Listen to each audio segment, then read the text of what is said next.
Vande Mataram students, I am Madhav from maths Madhav. चलिए maths की दुनिया में चलते हैं।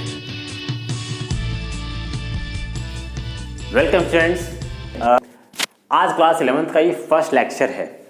इसमें पढ़ने का एक तरीका मैं बताना चाहूँगा कि अगर आप लोग मुझसे जुड़ रहे हैं तो पढ़ने का एक तरीका होना चाहिए कि हम उसको कैसे पढ़ें, मैथमेटिक्स को कैसे हम सॉल्व करें।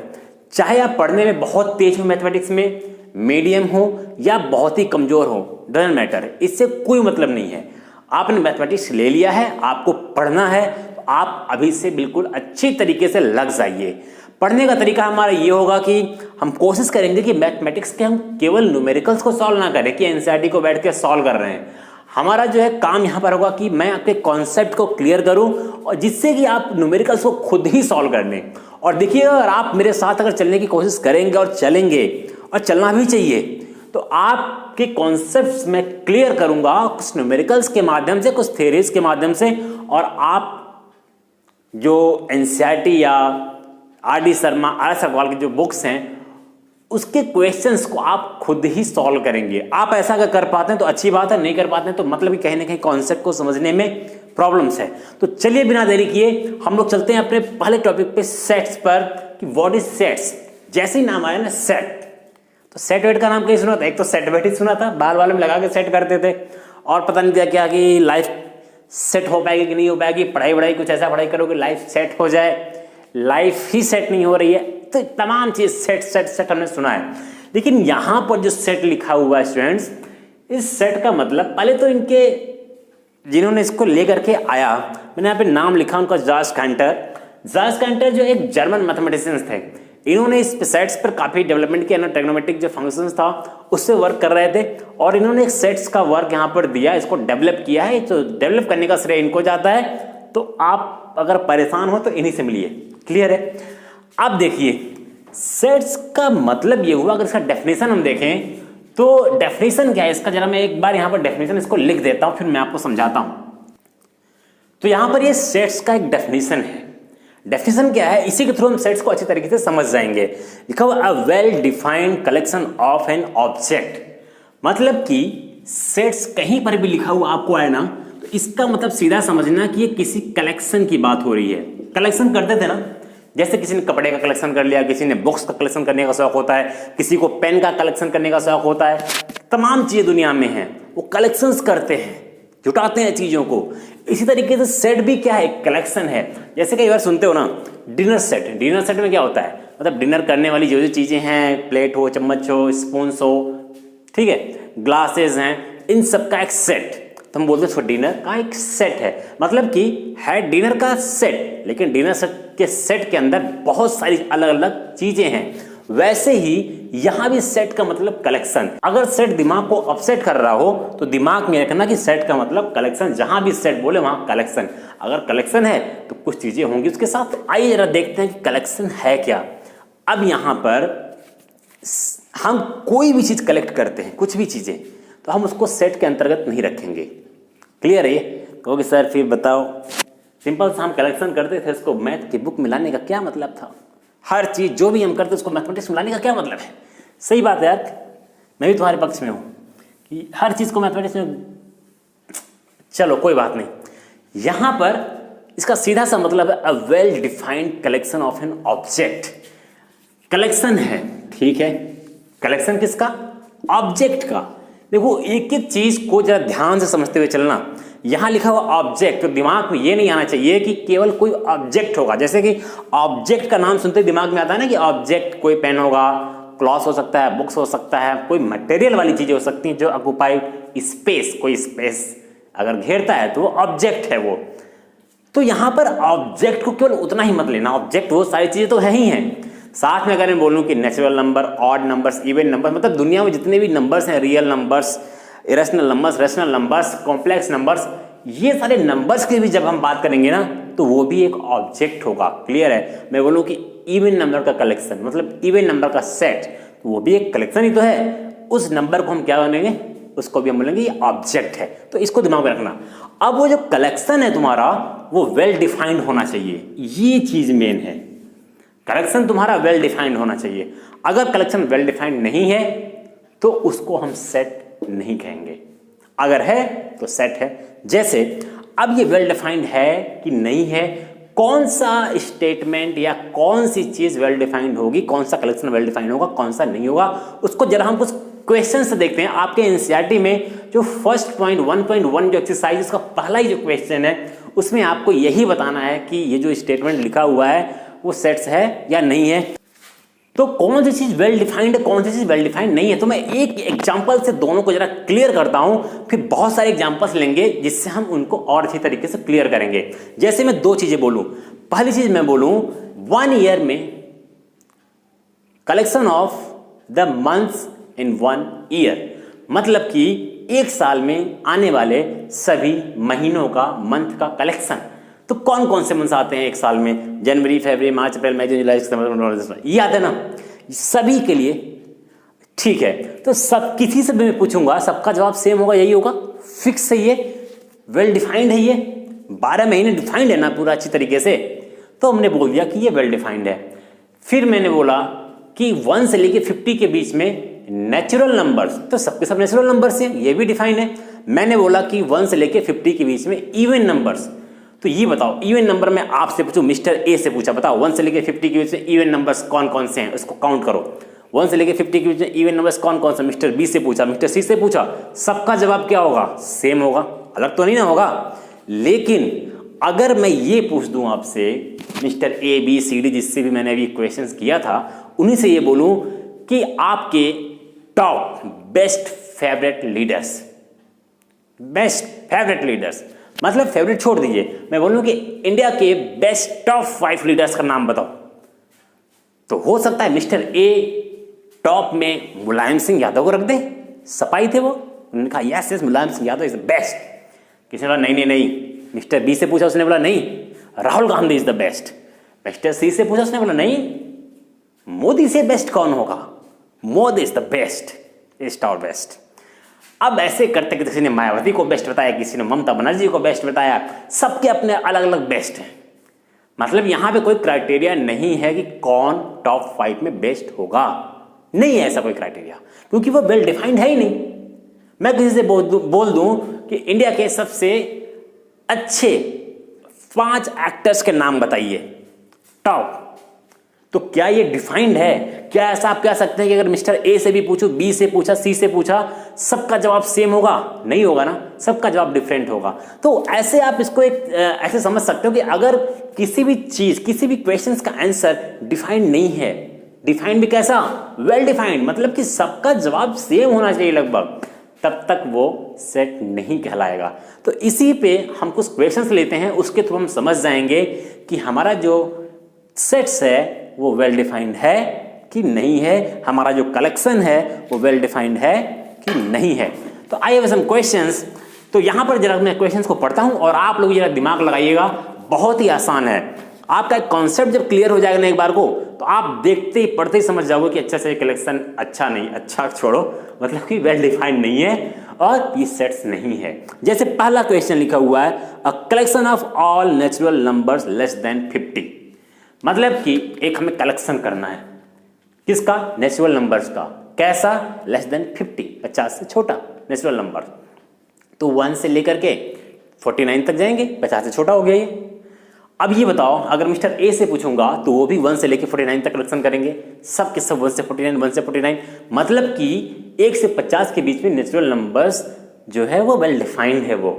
इसका मतलब कि अगर हम नेचुरल नंबर का कलेक्शन करते हैं तो वो वेल डिफाइंड होगा, इसलिए 1 से लेके 50 के बीच में जो नेचुरल नंबर्स हैं वो सेट्स होंगे, उनका जो कलेक्शन करेंगे तो सेट्स के अंतर्गत आएगा। सेकंड इसमें लिखा हुआ the collection of good hockey player in India. एक चीज ये दिमाग में रखना, जब कहीं पर जैसे लग गया गुड, ठीक है, गुड क्या है? क्वालिटी बता रहा है, एक तरीके से एडजेक्टिव है, कहीं पर एडवर्ब जोड़ दिया जाए, इस तरह के वर्ड्स अगर जोड़ दिया जाए कि मोस्ट ब्यूटीफुल, गुड, इस तरह की चीजें आ जाए ना, तो समझ जाना कि वो सेट्स नहीं होगा, नहीं होगा। जैसे यहां पर लिखा कि a collection of good hockey player in India. Mister A से पूछा बताओ good hockey player in India, उसने कुछ और बताया, मिस्टर बी ने कुछ और बताया, मिस्टर सी ने कुछ और बताया, सबके जवाब क्या हैं? अलग अलग, डिफरेंट डिफरेंट है। इसका मतलब कि वो सेट्स नहीं है। क्लियर है? थर्ड इसमें लिखा हुआ the collection of all girls in your class. आपके क्लास में गर्ल्स का कलेक्शंस, मतलब कि क्लास में गर्ल्स को काउंट कर लो कितनी गर्ल्स हैं, सबके लिए सेम होगा ना, अलग तो होगा नहीं। ऐसा तो है नहीं किसी मिस्टर ए ने काउंट किया तो बोला कि नहीं इनके क्लास में 20 गर्ल्स हैं, किसी ने और बोला नहीं 25 गर्ल्स हैं। भाई एडमिशन हुआ, जितनी गर्ल्स हैं वो फिक्स हैं, वेल डिफाइंड है कितनी गर्ल्स इनकी क्लास में हैं, तो ये भी एक सेट्स होगा। Now the collection of most talented writers in India, फिर से वही बात, मोस्ट टैलेंटेड। आपकी नज़र में तुलसीदास मोस्ट टैलेंटेड हो सकते हैं, लेकिन आज का युवा वर्ग चेतन भगत को टैलेंटेड मानता है, कोई किसी और को मानता होगा, कोई फॉरेनर्स को भी पसंद करता है, इंडियंस उसको बिल्कुल सही नहीं लगते, उसको फॉरेन राइटर्स बहुत अच्छे लगते हैं। तो ये अलग अलग सबकी यहाँ पे आइडियोलॉजी हो जाएगी, इसका कोई क्राइटेरिया नहीं है कि हम बेस्ट मोस्ट टैलेंटेड राइटर्स हम किसको कहें इंडिया में। Now next the collection of difficult topic in mathematics. अब ये बताओ, अगर ये मैथ की बुक्स है, मैंने बोला कि बताओ इस बुक में डिफिकल्ट टॉपिक्स कौन कौन से हैं, तो क्या आपको ऐसा लगता है कि इसका डेफिनेशन वेल डिफाइंड है? ये भी डिफाइंड नहीं है। मैंने मिस्टर ए से पूछा, उसने 5 टॉपिक अलग बताया कि ये मुझे तो ये बहुत टफ लगता है, किसी को रियल नंबर सिस्टम से बेकार लगते हैं, किसी को ट्रिग्नोमेट्री बहुत इजी लगता है, किसी को टफ लगता है, किसी को डिफरेंशिएशन आसान लगेगा, किसी को टफ लगेगा। तो 5 अगर टफेस्ट टॉपिक मैं बोलूं लिखने के लिए, तो क्या सबका जवाब सेम होगा? नहीं होगा। इसीलिए मैं कह रहा हूं कि वो वेल डिफाइंड नहीं है। समझ में आ रहा है ना ये सब चीजें? फिर यहां पर है the collection of novels written by Munshi Premchand. The collection of novels written by Munshi Premchand, Premchand के द्वारा लिखा गया नॉवेल्स। ये तो फिक्स है ना, अगर जिसको नॉलेज है कि प्रेमचंद ने क्या क्या नॉवेल लिखा हुआ है, भाई 10 नॉवेल अगर प्रेमचंद ने लिखा है तो 10 नॉवेल है उनका, फिक्स है वो, ये डिफाइंड है ये कि मुंशी प्रेमचंद ने कितना नॉवेल लिखा है। क्लियर है ये? तो मतलब कि वो सेट्स होगा। मैंने लिख दिया गोदान है, गबन है, और पता नहीं क्या क्या, मंगलसूत्र है, और भी बहुत सारे मुंशी प्रेमचंद के मतलब उपन्यास हैं, नॉवेल्स हैं। Now the collection of all month of a year beginning with letter J. Year में जितने भी मंथ्स हैं उसमें कौन कौन से मंथ्स ऐसे हैं जो जे से बिगिनिंग करते हैं, स्टार्ट करते हैं? तो जनवरी, जून, जुलाई, 3 मंथ्स है। मिस्टर ए से पूछा, उसने भी वही कहा, बी सी डी सब ने वही कहा, मतलब कि ये कहीं ना कहीं वेल डिफाइंड है, ऐसा नहीं कंफ्यूजन है इसमें। तो इस तरह के मंथ का जो कलेक्शन होगा वो भी वेल डिफाइंड होगा। क्लियर है ये? Now the collection of all questions in this chapter, sets पढ़ रहे हैं आपके एनसीईआरटी बुक से। मैंने बोला कि इस बुक में, इस चैप्टर में जो क्वेश्चंस हैं उनका कलेक्शंस, तो जाहिर सी बात है वो फिक्स है। वो आप कोई भी बुक पढ़ रहे हो, आर डी शर्मा आपके पास है, उसके क्वेश्चंस फिक्स हैं। ऐसा तो है नहीं कि आज बुक खोला तो 10 क्वेश्चंस थे, अगले दिन खोला तो 15 क्वेश्चंस हो गए, वाह मिरेकल हो गया, ऐसा नहीं ना होता है। तो यहां पर वो भी फिक्स हैं क्वेश्चंस। नाउ लास्ट में लिखा हुआ है the collection of the most dangerous animals of the world, world के सबसे मोस्ट डेंजरस एनिमल्स। तो मोस्ट डेंजरस एनिमल्स, फिर से वही बात हो गई। मिस्टर ए से पूछा तो बोला भाई मुझे तो कॉकरोच से ही डर लगता है सबसे ज्यादा। किसी से पूछा, उसको कुत्ते से डर लगता है, कुत्ते को देखते ही भाग गया वो। किसी को छिपकली से डर लगता है, किसी को स्नेक सांप से डर लगता है।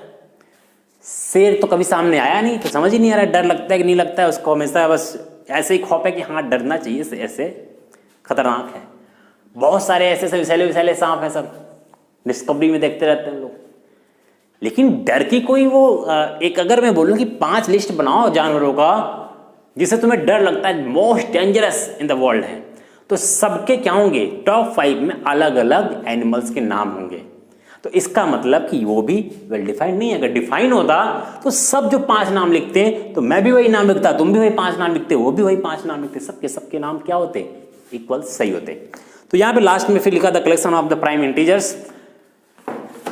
प्राइम इंटीजर्स का मतलब ये भी, जब मैंने बोला जब भी कहीं नंबर की बात आ जाएगी ना, number, natural number, even number, odd number, real numbers, composite number, तो इस तरह के जो भी कलेक्शंस होंगे वो हमेशा वेल डिफाइंड होंगे। तो प्राइम नंबर का भी कलेक्शन यहाँ पर करना है तो वो भी क्या होगा? वेल डिफाइंड होगा, मतलब इंटीजर्स हो। इंटीजर्स का मतलब पॉजिटिव या नेगेटिव दोनों हो सकते हैं। क्लियर?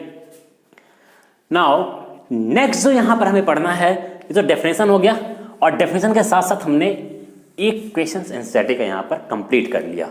जो सेट्स है, ठीक है, सेट्स, और एक चीज यहां पर यूज होगा element. Clear?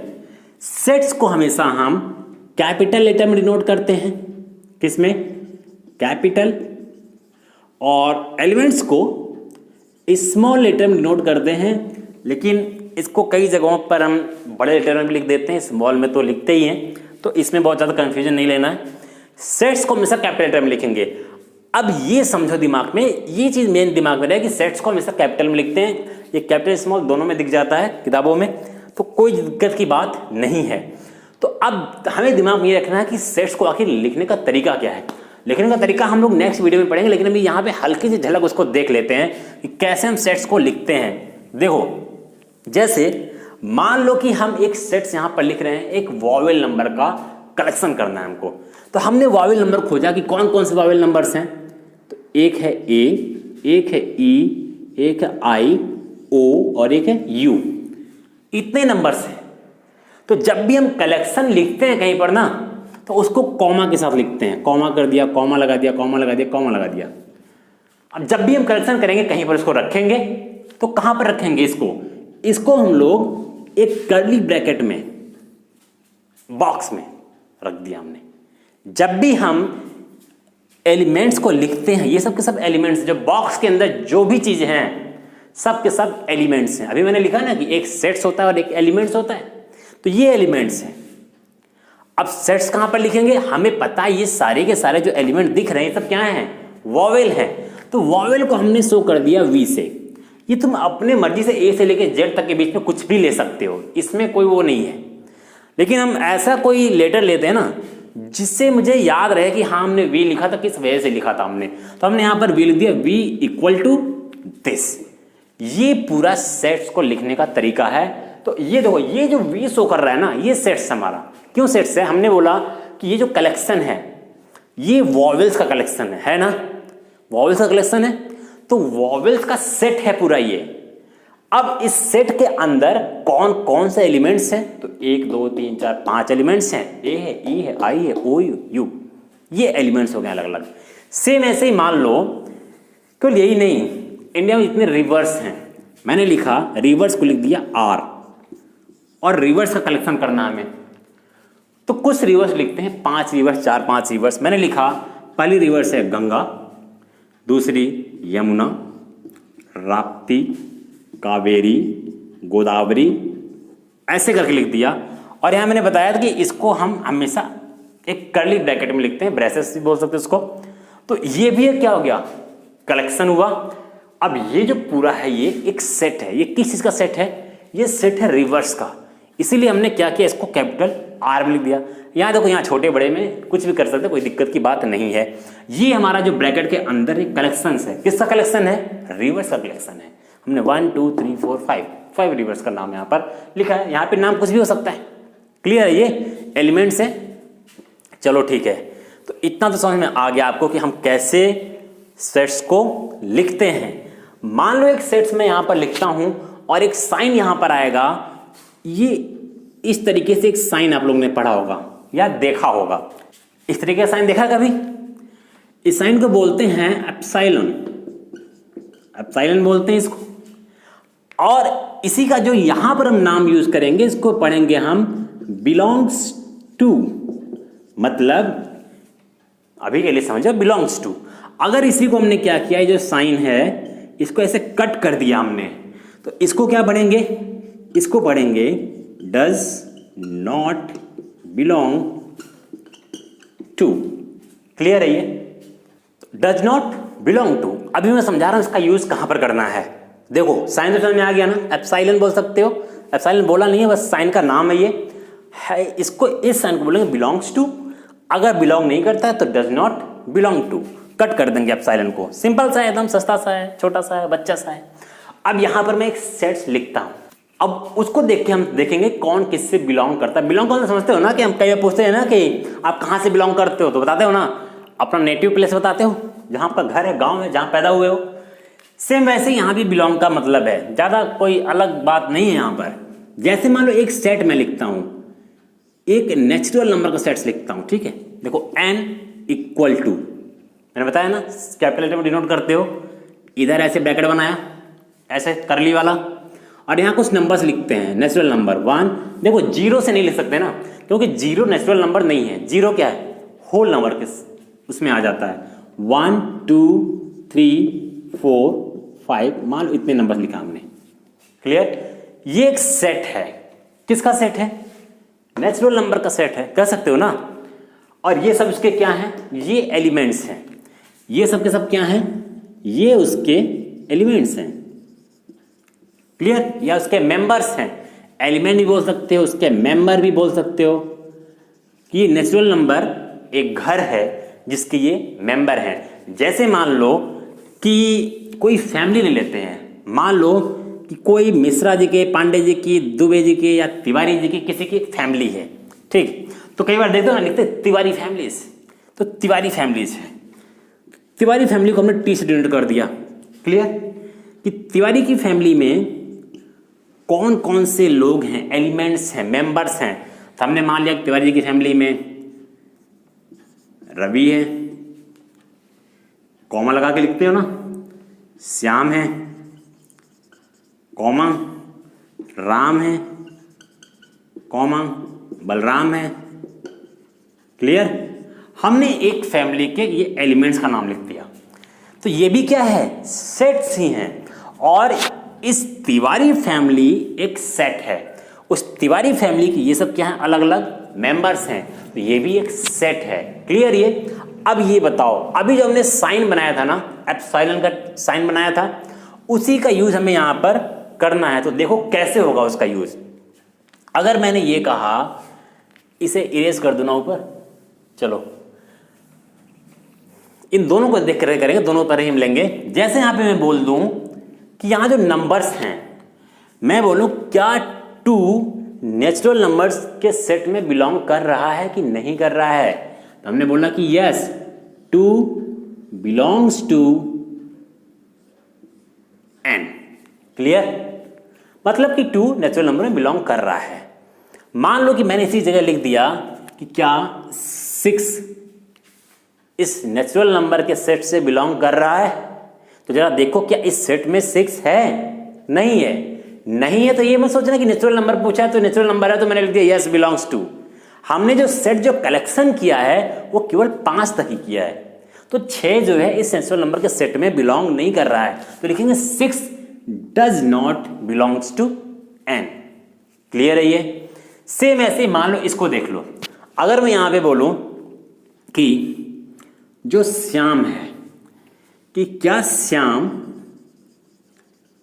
Belongs to Tiwari family, तो जाहिर सी बात है ये सब तिवारी फैमिली का ही है। तो हमने कहा कि yes Shyam belongs to Tripathi family, या कोई भी जो भी फैमिली रही हो, तेवतिया फैमिली, तेवतिया कास्ट है ना, ठीक है। तो यस बिलोंग्स टू। मान लो यहां पे मैं बोल दूं, मान लो कि यहां पे मैं ये कह दूं कि Chintu belongs to Chintu, Chintu belongs to Tiwari family. तो चिंटू तो है ही नहीं यहां पर। अब घर का नाम कहेगा चिंटू दूसरी बात है, लेकिन यहां नाम नहीं लिखा हुआ, तो Chintu does not belongs to Tiwari family. Clear है ये? तो ये हो गया belongs to, does not belongs to. इतना क्लियर हो गया। चलिए, जब ये सारी चीजें क्लियर हो गई हैं, देखो अभी सारी चीजें मैं बेसिक चीजें बता रहा हूं। अभी हम लोग क्या कर रहे हैं ना, अभी हम लोग जमीन बेस तैयार कर रहे हैं। इन चीजों को बिल्कुल करेक्टली दिमाग में रखना, ताकि आगे जब हम इसके सेट्स को लिखने के 2 फॉर्म्स पढ़ेंगे तो उसमें आपको प्रॉब्लम्स ना हो। एक फॉर्म तो मैं यहाँ पे बता ही दे रहा हूँ, उसको वहां पे फिर से बताऊंगा मैं। यहाँ पर कुछ चीजों को और देखना है आपको। जैसे हम लोग जैसे सेट्स को यहाँ लिख रहे हैं ना कैपिटल लेटर में, कि हमने नेचुरल नंबर लिया तो n लिख दिया यहाँ पर, n इक्वल्स टू 1 2 3 4 ऐसे करके। क्लियर? थोड़ा साफ लिख दो, बोलो सर बड़े गंदा लिखते हो। ठीक है, ये नेचुरल नंबर का सेट लिख दिया हमने। सेट्स को लिखने का तरीका आ गया ना। यहां पर हम कैपिटल लेटर में ABCD जो भी दिमाग में वो लिख सकते हो। यहां पे कर्ली ब्रैकेट बना के, ब्रेसेस बना करके उसके अंदर हम एलिमेंट्स लिखते हैं और कॉमा लगा करके लिखते हैं। क्लियर? इतना हो गया। अब यहां पर कुछ नंबर्स हैं अपना ये नाम रिजर्व कर रखा है। रिजर्व का मतलब जैसे मान लो कि अगर हमें नेचुरल नंबर का सेट लिखना है तो हमने यहाँ पे n लिख दिया। अगर हमें रियल नंबर का सेट लिखना है तो हमने यहाँ पर r लिख दिया। अगर हमें इंटीजर्स का सेट लिखना है तो यहाँ पर हम क्या लिख देते हैं z। इंटीजर्स को z से डिनोट करते हो ना। मान लो कि पॉजिटिव इंटीजर्स केवल लिखे हुए अंदर, तो यहाँ पे हम लिख देते हैं z प्लस, क्योंकि नंबर्स का कलेक्शन है, पॉजिटिव नेगेटिव दोनों ले सकते हो ना। मान लो कि यहाँ पर हम रेशनल नंबर लिख रहे हैं, तो क्यों से हम रेशनल नंबर को डिनोट करते हैं। अगर मान लो कि कोई भी नंबर्स रेशनल नंबर ले रहे हो और सारे नंबर्स पॉजिटिव हैं, तो वो सारे कलेक्शन पॉजिटिव हैं और रेशनल भी है, तो हमने उसको क्यू पे प्लस लगा दिया। क्लियर है ये? बस एक नाम लिखने का तरीका है ताकि हम जान जाए कॉम्प्लेक्स नंबर है तो यहीं पर हम सी लिख देते हैं। सी इज इक्वल टू यहाँ पर अपना जो भी मेंबर्स होंगे, जो भी कलेक्शंस होगा, उन कलेक्शंस को इसके बीच में लिखेंगे। जितने भी नंबर्स क्वेश्चन के अकॉर्डिंग गिवन होंगे उसको हम यहाँ के बीच में लिख देंगे। क्लियर है ये जो ABCD ZB ये सब जो लिखना है, इसमें बहुत कंफ्यूज नहीं होना है। ये अपने मन से आप भी कुछ भी लिख सकते हो, लेकिन ये लिखने से क्या होता है ना, जैसे Z लिख दिया तुम्हारे दिमाग में आ गया, अच्छा ठीक है, यहाँ पे जो अंदर लिखा हुआ वो इंटीजर्स की बात हो रही है। कहीं पे क्यों लिखा हुआ तो समझ जाना है कि अच्छा अंदर जो नंबर्स है वो रैशनल नंबर्स हैं, कहीं डेसिमल नंबर्स है, कहीं कॉम्प्लेक्स नंबर्स, कहीं प्राइम नंबर्स हैं। प्राइम नंबर लिखना हुआ तो यहाँ पर तुमने P लिख दिया। अपने मर्जी से लिख सकते हो, ये नहीं कि यहाँ पे तुमने रेशनल नंबर को क्यों नहीं लिखा तो काट दिया जाएगा, ऐसा नहीं है। बस एक है कि लिख दोगे तो थोड़ा अच्छा लगेगा सबको कि हाँ चलो लिख दिया है, बात मानी है हमारी। तो यहाँ पर एक लास्ट क्वेश्चन बस है, ये सारी चीज़ तो खत्म करते हैं अभी। यहाँ पर लास्ट जो क्वेश्चन है, देखो स्टूडेंट्स इसको ज़रा ध्यान से पढ़ना चीज़ों को, ताकि मैं जब आगे के लेक्चर इसमें मैं अपलोड करूँगा तो वो चीज़ें आपको समझ में आए। एक पार्ट वाइज इन चीज़ों को छोटे छोटे वीडियोस में चीज़ों को क्लियर करेंगे। यहाँ पर एक चीज़ लिखा हुआ था कि सेट्स वर्सेस कलेक्शन, इन दोनों में डिफरेंस क्या है। मैंने बोला कि सेट्स भी वही कलेक्शन है, चीज़ों को कलेक्ट कर लिए तो भी सेट्स है, सेट्स ही कलेक्शन है, कलेक्शन ही सेट्स है। तो ऐसा नहीं है, दोनों में थोड़ा डिफरेंस है। तो देखो यहाँ पर जितने भी सेट्स होंगे सब के सब कलेक्शन होंगे, जो भी सेट्स होंगे वो सब के सब क्या होंगे, कलेक्शंस होंगे, वेल डिफाइंड होंगे। लेकिन जितने भी कलेक्शंस होंगे वो सेट्स भी हो सकते हैं और कलेक्शंस भी हो सकते हैं। समझ बात आ रही है कैसे? जैसे मैंने वही कहा कि मैंने एक कलेक्शन बनाया, मैंने कहा कि मेरे टॉप मोस्ट फेवरेट प्लेयर्स जो हैं सचिन तेंदुलकर, सौरव गांगुली, सुनील शेट्टी, ये कौन सा प्लेयर है? बट और कौन? Rahul Dravid, VVS Laxman. Okay sir, कितना पुराने में चले गए, अब हमारे टाइम में प्लेयर है। तो ये जो मैंने कलेक्शन किया है ये सेट्स नहीं है, ये क्लियर, लेकिन कलेक्शन है ये। लेकिन ये कलेक्शन और मैंने किया, कलेक्शन क्या किया? नेचुरल नंबर का कलेक्शन, कि नेचुरल नंबर्स कौन कौन से हैं 1 से लेकर 10 के बीच में, या इवन नंबर्स कौन कौन से 1 से 10 के बीच में 2, 4, 6, 8। ये भी कलेक्शन है, कलेक्शन ये भी है, कलेक्शन ये भी है। लेकिन ये वाला कलेक्शन वेल डिफाइंड नहीं है, इसलिए ये सिर्फ कलेक्शन है। ये कलेक्शन है लेकिन वेल डिफाइंड भी है, तो कलेक्शन के साथ साथ ये सेट्स भी हो गया। तो क्लियर है ये सेट्स वर्सेस कलेक्शन, सेट्स क्या होता है, कलेक्शन क्या होता है। तो स्टूडेंट्स यहाँ पर वीडियोस को हम खत्म करते हैं। वीडियो थोड़ी लंबी है, इंट्रोडक्टरी पार्ट था वीडियो का, इस वजह से मैंने सोचा कि इसको हम डिटेल में बनाएं और सारे वीडियोस को हम डिटेल में ही बनाएंगे, क्योंकि मेरी कोशिश रहती है कि जो बच्चे बिल्कुल कमजोर हो मैथमेटिक्स में, आपने मैथमेटिक्स ले भी लिया है 11th में, तो आप सबको ये चीज़ समझ में आनी चाहिए। और जब बेसिक से आप चलते हो ना, जब मजबूत होती है, जब आपकी नींव मजबूत होती है ना, तो इमारत भी बड़ी बुलंद बनती है। तो आप सभी कोशिश करिए कि आपकी नींव मजबूत हो। जब आपकी नींव मजबूत होगी तो आपकी इमारत को कोई हिला भी नहीं सकता है। तो मैथमेटिक्स की नींव कैसे मजबूत होगी? उसके इंट्रोडक्शन के पार्ट से मजबूत होगी। आपके मैथमेटिक्स की नींव, आपके इंट्रोडक्शन को आपको इग्नोर नहीं करना है, इंट्रोडक्शन को अच्छे से समझना है। जिस दिन आपका इंट्रोडक्शन कॉन्सेप्ट क्लियर हो गया, आपके मैथमेटिक्स की नींव मजबूत हो जाएगी। और सच मान के चलिए, उसी दिन से आपके मैथमेटिक्स की जो बिल्डिंग होगी, जो इमारत होगी, वो बहुत तेजी से ऊपर बढ़ती जाएगी और आप उसको रोक भी नहीं पाएंगे, खुद नहीं रोक पाएंगे उसको, दूसरे क्या रोकेंगे उसको। इस वजह से मैं बार बार कहता हूं कि मैथमेटिक्स को इंप्रूव करना है तो बेसिक्स पर ध्यान दीजिए, इंट्रोडक्शन पर ध्यान दीजिए, आगे तो आप खुद ही तीर मार देंगे। और इस तरीके से चलते रहें तो आप ऑटोमेटिकली आपकी इमारत बुलंदियों को छुएगी। बाय बाय, टेक केयर, फिर मिलते हैं नेक्स्ट वीडियो में। Good bye.